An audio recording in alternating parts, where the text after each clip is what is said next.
Hello, Brian from the Big Dub Brian here. Time to review a movie with the title Men, which is an annoying title to review because it's way too easy to do an eye-rolling internet review thing. I'm reviewing Men, followed by some backhanded statement implying they're reviewing the gender instead of the film, the author so intently focused on their cleverness their ears start to bleed. I prefer I'm reviewing Alex Garland's Men, because then it sounds like he's got a boy band following him around at all times, and that's way funnier. But Men is the latest slow burn atmospheric horror movie by A24 about trauma of some sort, which if you keep up with their catalog doesn't really narrow it down. Garland's movies have horror elements, especially Annihilation, but I never pegged him as a guy who would be good at this kind of movie. I saw the trailers and figured I'd give it a shot because I like Garland, but I was right. When Ex Machina and Annihilation grappled with strange concepts outside what's technically possible, it was always in ways which suggest that to Garland, grounding the movies in reality was the more effective choice. Approaching Men from that lens as an audience member, and you'll frustrate yourself, as there's very little to discover. I assumed the surreal imagery in the trailer would be the product of something, but absolutely nothing about the film unfolds to suggest any internal logic. The only explanation for how this movie makes sense at all is to steep it in metaphor. The entire movie is abstract, and because the character who the typically cryptic semiotics about trauma is attributed to must also come from the same place of abstraction, there truly is nothing to the film besides a spreadsheet of one thing representing another.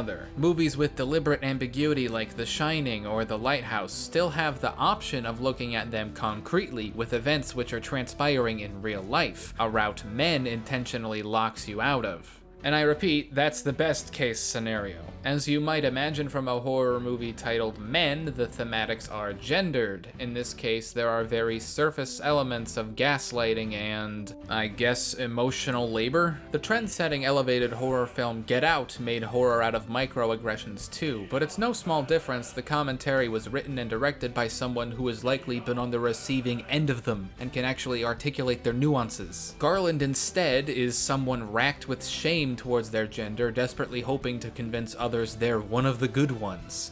That is the only explanation for the script, which despite the excess of symbolism ends up saying disturbingly little about toxic masculinity. And for an audience who likely already agrees with his thesis, being this obtuse about it is as inefficient a storytelling I can imagine outside of a Zack Snyder film. To its credit, it doesn't shove the symbolism down your throat right out of the gate. Buckley's trauma is established, as is this retreat she takes in the hopes of recovery. The first act of Buckley walking through the woods and abandoned British buildings is beautiful and instills a feeling of relaxation that's really relatable to me.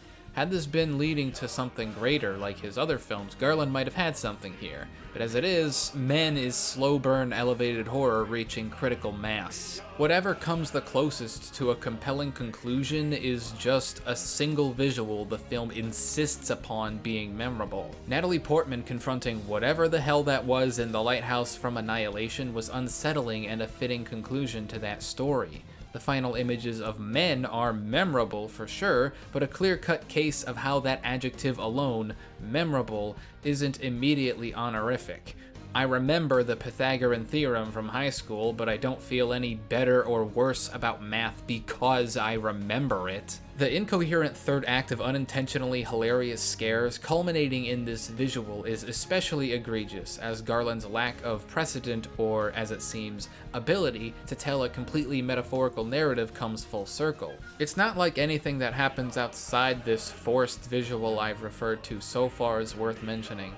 But that visual is so outlandish and strange, and yet Buckley observes it happening with just slight bemusement, and not the abject, frantic horror a person would show seeing this in real life. To Buckley's credit, it's the same reaction I had, but that was more because of the lack of build-up or basis in anything meaningful. Otherwise, the performances are actually quite good from Jessie Buckley and Rory Kinnear, but Men reads like a borderline parody of the slow burn A24 horror movie style. Symbolism for symbolism's sake that forgets you need to actually come back and represent something, typically something complex enough to warrant the abstraction you've given your movie. I'm gonna give Men like a low 5 out of 10. So did you like this movie more than me? Less than me? Well, if you care to, please tell me. And as always, if you like not only words but the way I arrange and then say them, please consider giving this video a like and subscribing to me, Brian from the channel Brian. Thank you, and goodbye.